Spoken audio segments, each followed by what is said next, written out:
Travel নিউজের এই ভিডিওতে আমরা জানব পর্যটন নগরী কক্সবাজার থেকে ঢাকায় বিমানের ভাড়া সম্পর্কে। ভ্রমণ সংক্রান্ত যে কোনো প্রশ্ন কিংবা প্রশ্নের উত্তর জানতে কমেন্টে লিখে ফেলুন আপনার মূল্যবান প্রশ্নটি।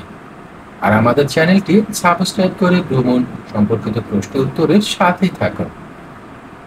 আপনি যদি পর্যটন নগরী কক্সবাজার থেকে চট্টগ্রাম কিংবা ঢাকায় আসতে চান তাহলে বিমানে ফিরতে পারেন।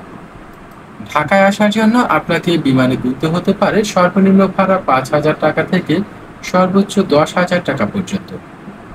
তবে ইউটিউব ভিডিও দেখে সঠিক বিমান ভাড়া জানা সম্ভব নয়। আপনি কিন্তু ঢাকা থেকে কক্সবাজার আবার কক্সবাজার থেকে ঢাকাগামী ফ্লাইটগুলো পরিচালনা করে ওয়েবসাইটগুলো থেকে জেনে নিতে পারেন। যেমন নভোএয়ারের ওয়েবসাইট থেকে আপনি বর্তমান ভাড়া জানতে পারবেন, তেমনি ইউএস বাংলা এয়ারলাইন্সের ওয়েবসাইট থেকে বর্তমান ভাড়া জেনে নিতে পারেন।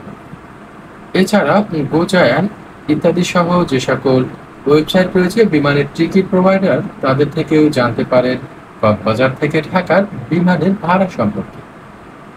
দর্শক, সঠিক তথ্য জানতে আমাদের পরামর্শগুলো আপনি ফলো করতে পারেন। আজ এ পর্যন্ত।